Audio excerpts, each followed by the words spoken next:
ದಕ್ಷಿಣ ಕನ್ನಡ ಜಿಲ್ಲೆಯಲ್ಲಿ ಎದುರಾಗಿರುವ ಕೆಂಪು ಕಲ್ಲು ಮತ್ತು ಮರಳು ಸಮಸ್ಯೆ ಬಗೆಹರಿಸಲು ಆಗ್ರಹಿಸಿ ಬಿಜೆಪಿ ವತಿಯಿಂದ ಜಿಲ್ಲೆಯ ಎಲ್ಲ 8 ವಿಧಾನಸಭಾ ಕ್ಷೇತ್ರಗಳಲ್ಲಿ ಜುಲೈ 14ರಂದು ಪ್ರತಿಭಟನೆಯನ್ನು ನಡೆಸಲಾಗುವುದು ಎಂದು ದಕ್ಷಿಣ ಕನ್ನಡ ಬಿಜೆಪಿ ಜಿಲ್ಲಾ ಘಟಕದ ಅಧ್ಯಕ್ಷ ಸತೀಶ್ ಕುಂಪಲ ತಿಳಿಸಿದ್ದಾರೆ. ಸುದ್ದಿಗೋಷ್ಠಿಯಲ್ಲಿ ಮಾತನಾಡಿದ ಅವರು, ಜಿಲ್ಲೆಯಲ್ಲಿ ಮನೆ ನಿರ್ಮಾಣ, ಕಟ್ಟಡ ನಿರ್ಮಾಣಕ್ಕೆ ಕೆಂಪು ಕಲ್ಲು, ಮರಳು ಸಿಗ್ತಾ ಇಲ್ಲ.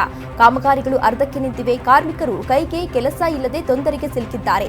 ನಿಯಮ ಸರಳೀಕರಣ ಮಾಡುವುದಾಗಿ ಹೇಳಿದ್ದ ರಾಜ್ಯ ಕಾಂಗ್ರೆಸ್ ಸರ್ಕಾರ ಭರವಸೆ ಈಡೇರಿಸುವಲ್ಲಿ ವಿಫಲವಾಗಿದೆ ಎಂದಿದ್ದಾರೆ. ಇನ್ನು ಅಕ್ರಮವಾಗಿ ಕೆಂಪು ಕಲ್ಲು ಕೋರೆ, ಮರಳು ಗಣಿಗಾರಿಕೆ ನಡೆಸುವುದನ್ನು ನಾವು ಬೆಂಬಲಿಸುವುದಿಲ್ಲ. ಆದರೆ ರಾಜ್ಯ ಸರ್ಕಾರ ಅಧಿಕೃತ ಪರವಾನಗಿ ನೀಡುವಲ್ಲಿ ಎಡವಿದೆ. ಪರವಾನಗಿಗೆ ಅರ್ಜಿ ಸಲ್ಲಿಸಿ 21 ದಿನಗಳ ಒಳಗೆ ಅನುಮತಿ ಸಿಗಬೇಕು. ಈಗ 6 ತಿಂಗಳಾದರೂ ಕೂಡ ಪರವಾನಗಿ ಸಿಗ್ತಾ ಇಲ್ಲ. ಕೇರಳದಲ್ಲಿ 1 ಟನ್ ಕೆಂಪು ಕಲ್ಲಿಗೆ 37 ರೂಪಾಯಿ ತೆರಿಗೆ ಇದ್ರೆ ಇಲ್ಲಿ 256 ರೂಪಾಯಿ ಇದೆ.